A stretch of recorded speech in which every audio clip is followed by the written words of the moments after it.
What is up guys, it's your boy Solheim here, back with another classic WoW video for Season of Discovery. Now, today we're talking about some investments, aka things you can buy right now in Phase 2 and sell them in Phase 3 to make a profit. This is how I have made most of my gold so far in Season of Discovery, and it's how I made most of my gold in my Classic WoW career, TBC Classic, Wrath Classic. Investments are just so nice, and the thing about Classic WoW is that we pretty much always know what's coming. In Season of Discovery, there are some new things coming as well, but the base principle, we know a lot of things that will be going up in price because the demand will be going up. There are, for example, some items dropping right now in Phase 2 that we can't even use, and they have literally zero demand in Phase 2, and then they have a high demand in Phase 3, which is basically guaranteed profit. On top of that, unless nothing changes, we have some actually guaranteed investments that are guaranteed to make a profit as well, so we have a little bit of a mixed bag here. Some high risk, some reward, some of them have literally zero risk and some reward, so we're going to go through everything today. It's going to be a mixed bag and a bunch of investments, and it's what I'm personally buying right now to make gold in Phase 3. Now, if you want to have early access to videos like this, including this video and my future investments as well, and you just want to have a good gold making guide on top, then check out my gold making guide. I've made one for Classic WoW, aka Vanilla WoW, and it's updated for Season of Discovery as well. It's gone from 134 pages now to 157. With the Phase 2 update. So when you have the guide, you will get 157 pages of gold making info, the best gold farms to use, the best investment, and you will get access to a private gold making community where I'm sharing my top secrets, and I'm giving you early access to gold making videos, meaning you could see this video, for example, but between 3 and 4 days before it goes public, and most of my farms as well, you can see them 3 to 4 days before they go public, and that way you can capitalize on them being a little bit more low-key. If that's interesting to you, check it out, the link will be down below. It's a great way to support me directly, and I think I'll be able to help you make some gold in return as well. Could be a win-win scenario. Either way, the link to that will be down below. Now, let's go through some investments, and we're going through about almost 10 investments today, so let's just get right into it. So let's start this off with some pretty obvious investments that most of us have known about for quite a while, and then we'll get through like the less known things eventually. But the thing is, even though something is well known, it will make you a lot of profit anyway, because these have been known since Phase 1 and they're like roughly the same price, many of these items. So starting off, we have, for example, rugged leather, as you can see here. Now, I've been buying a bunch of rugged leather, and just to show you the current price on the auction house, we're going to open the auction house right here, and we'll take a look at that in just a little bit. Now, rugged leather is, you get them from fishing, for example, the trunks, you can get them from the trunks. So even in Phase 1, we had a pretty solid supply of rugged leather, and there's no demand for it. Anyone who's not investing, there's no demand for it, because scrolling down here, you can see what it's a reagent for, and everything requires pretty high skill when it comes to using rugged leather. If I just put this like here, you can see the skill requirements as well, all the way on the right, and all of them are high skill requirements. Now, how profitable this will end up being kind of depends on what Blizzard does in Phase 3. They could, for example, give us 300 professional skill in Phase 3, that's alternative 1. Alternative 2 is to somehow find a way to break it up to 275 skill. Number 3 is to only give us professional specializations. It's a little bit of a mixed bag of what they will do, but personally I think we will get 300 skill in Phase 3, and maybe some brand new recipes in Phase 4 instead. So I'm just making this with the assumption that 300 skill comes out in Phase 3. And as you can see, there's a lot of rugged leather required for a bunch of these crafts, and they're all pretty high level, or pretty high skill. Some of them are pre-BIS items, some of them are absolute BIS items as well, so rugged leather in general will definitely be selling for a decent chunk of gold. It's also used in like skilling up leatherworking, for example. So on my auction house right now, rugged leather is going for 10 silver each, between like 10 and something else, like a little bit more, a little bit less. And hovering over here, you can see how many I've bought and the price I've been buying them for. So I'm doing something called daily cost average. I'm looking at their prices on, for example, JP Morgan, a very good website. You can buy them on a day-by-day basis. So as you can see, the lowest I bought them for was 4.87. That was back in Phase 1. The highest I bought them for was 9.99. That is right now. And then 7.21 is my average buy-in price, and then we're going to use that as the profit margins here. So I'm currently on 7.21, and when phase 2 comes out, if this goes up to 21 silver, I am making 3 times profit margins on this one investment.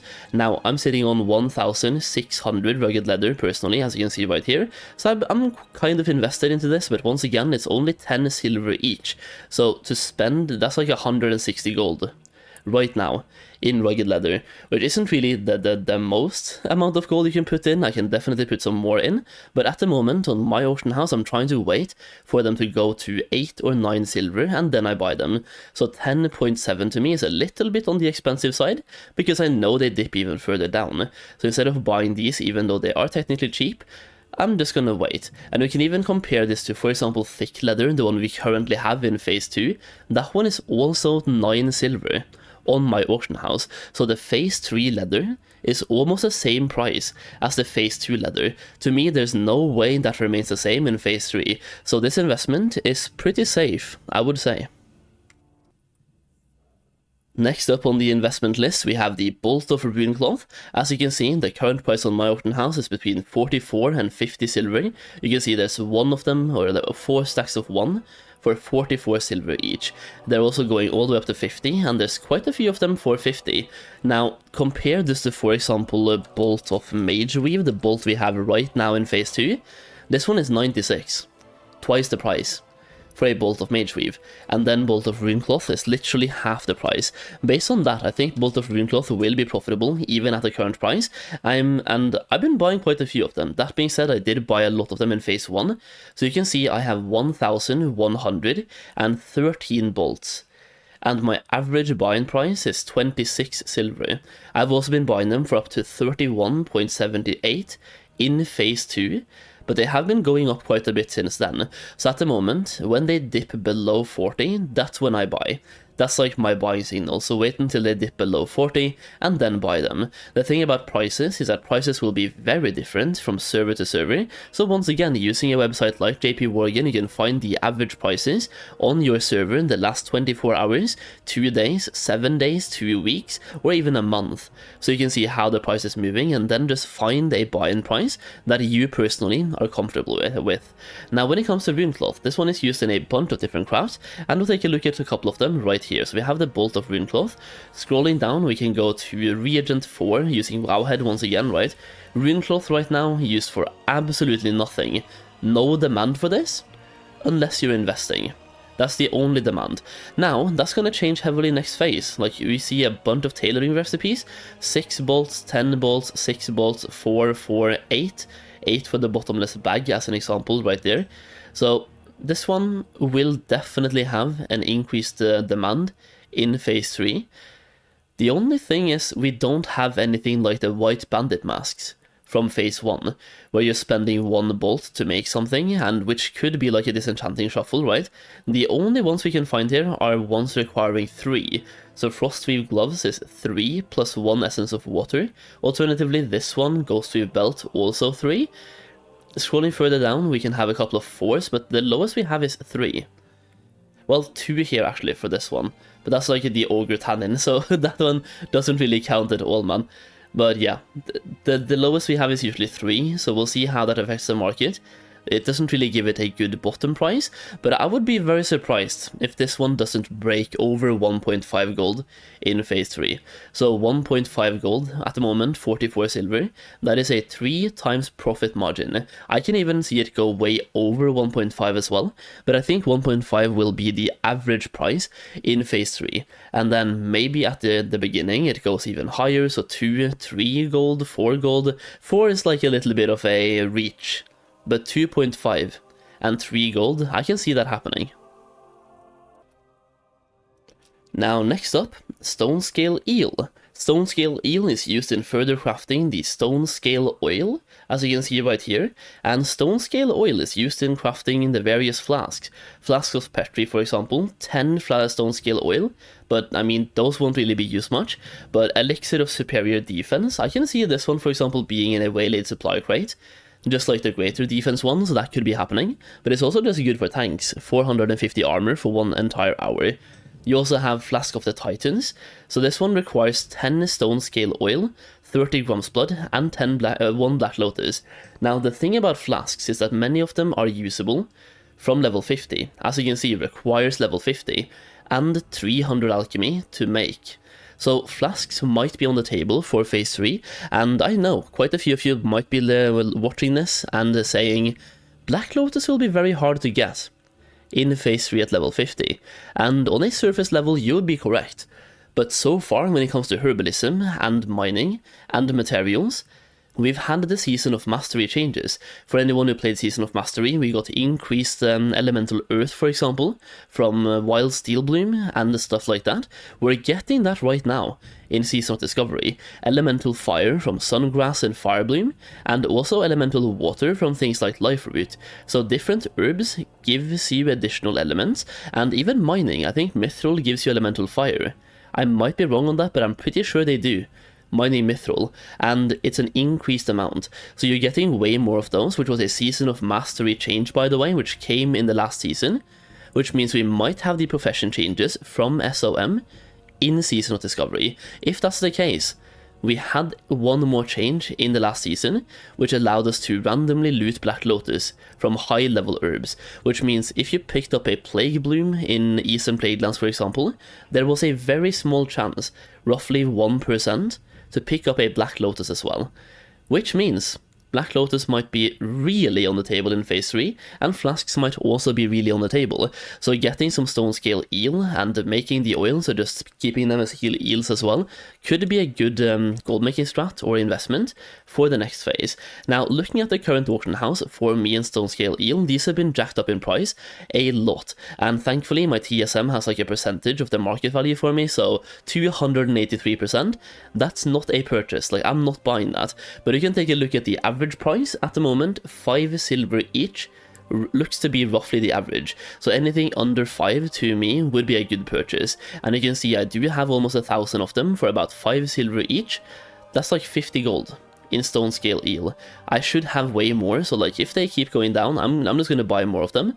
But at the same time, I really do like diversifying my investment instead of having all of my gold in like one item. I like to have, instead of putting all my eggs into one basket, just spread them out, have a few baskets. Either way, that's the eel.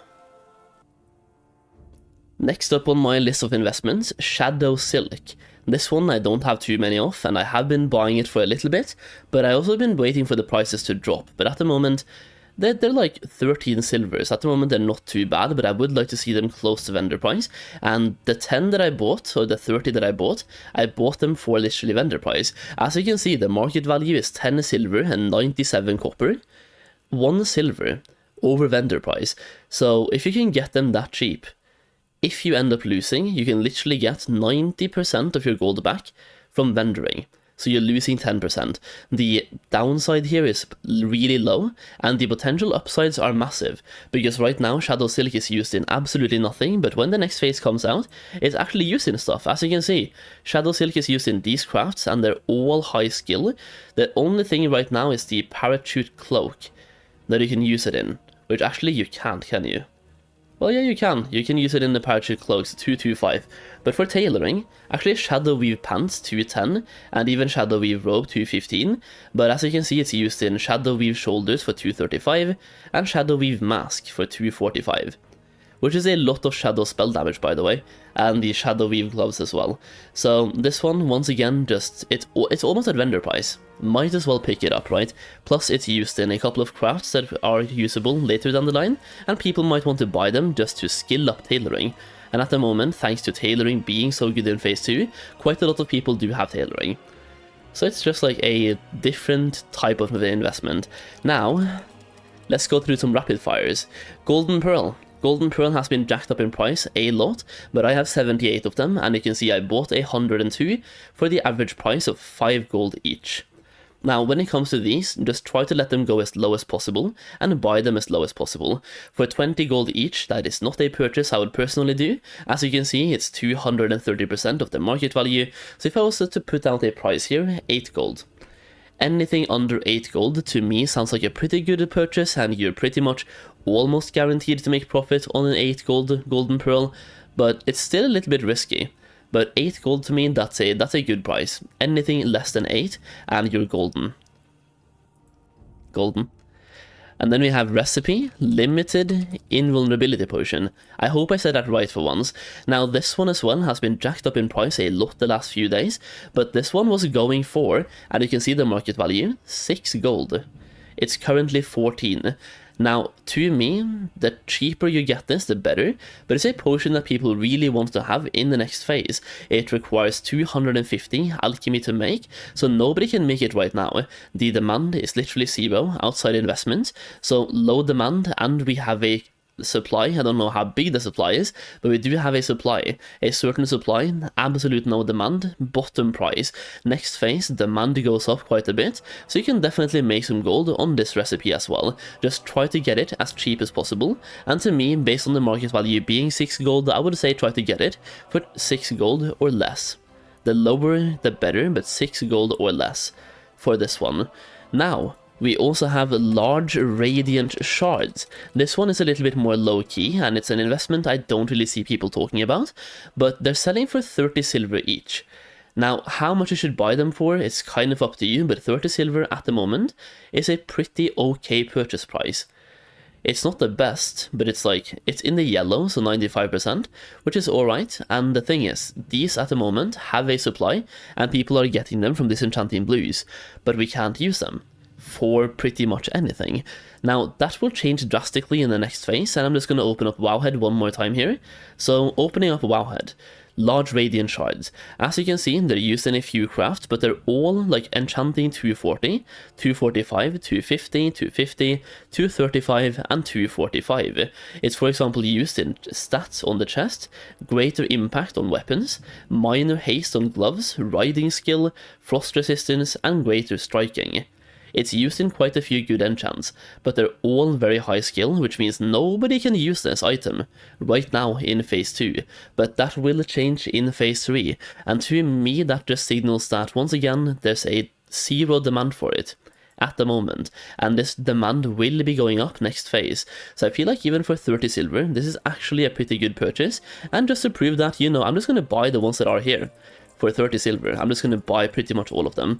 I feel like that's almost a guaranteed profit on this, but hey, if I end up losing a little bit, that is fine, but based on it being used in a few crafts, in enchanting, and we have a demand for it right now, and so the demand goes even more up. We have a supply for it right now, no demand, and demand goes up a lot next phase.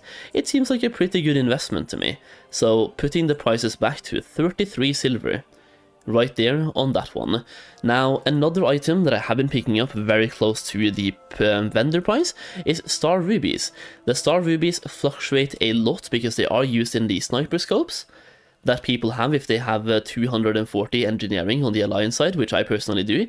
So these are fluctuating a lot in price. They tend to go all the way down to 60 silver, and then somebody resets the market and buys them all out back to 1 gold. But if you can get them for 60 silver, that is 10 silver over vendor price. So try to pick these up. As you can see, I bought 20 of them for 60 silver each, so they do definitely go down to almost vendor price. And then the closer to vendor price you go, the more guaranteed you are to make profits, or at least get most of your investment back if you have to vendor. But they should never go below vendor price, and it's a pretty safe investment because they're used in so many crafts that are way higher skill than we currently have access to. So demand will be going up quite a bit in the next phase on the Star Rubies. Now, last but definitely not least is an investment that you can do right now where if nothing changes, you are guaranteed to make profit, and that is True Silver. At the moment, True Silver bars are going for 2 gold. That's not the point, because when we can start smelting True Silver bars, they will definitely go down in price quite a bit, but they have a vendor sell price of 12 silver, 50 copper. If you go to True Silver ore right now, that sells for 8 silver for a True Silver ore. So I'm just going to buy those. And now it's back up to 11. So at 11 silver, you're making 1.5 silver in profit for every single purchase, which isn't really the most, but as you can see, I have bought 2,041 of them for the average price of 8 silver, 79 copper, meaning that I'm personally making almost 4 silver profit every time I smelt a bar and vendor the bar. In addition to that, true silver bars are used in quite a few crafts when phase 3 comes out, that we can take a look at right here as well. So true silver bars, you will never have to vendor them, but if worst comes to worst and you just want to have a really good investment right now to make guaranteed profit, buy the ores, smelt them into bars, and sell the bars to the vendor for profit at the current price. But once again, you shouldn't really have to sell the bars for their vendor price. They're used in a bunch of crafts in phase 3. You can see there's 41 different crafts. Pretty much all of them are phase 3 crafts that they're used in. They're using crafting some actual best in slot items, pre-best in slot items, and just a bunch of good items overall that all require true silver bars. So buying the ores right now and making those into bars in the next phase, you can get a lot of gold by doing that. That's a really low-key investment that I haven't really seen that many talk about. And at the end of the video, we're already 21 minutes in, I'm also going to talk about one thing. Well, technically two things, but they're all in the same category. They're both in the same category of what to not spend your gold on, because there are some speculative investments out there that have already been debunked. So let's go into those. So for this, we can go over to Twitter real quick to this exact tweet.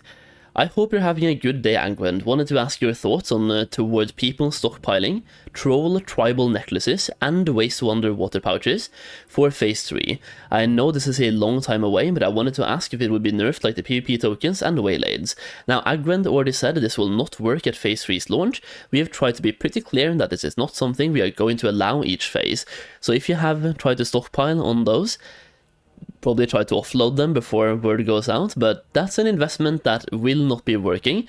You could alternatively try to buy them and hope people don't see the message here, or people don't see that, but the essence is they will not be working, so that investment kind of goes out the window right there.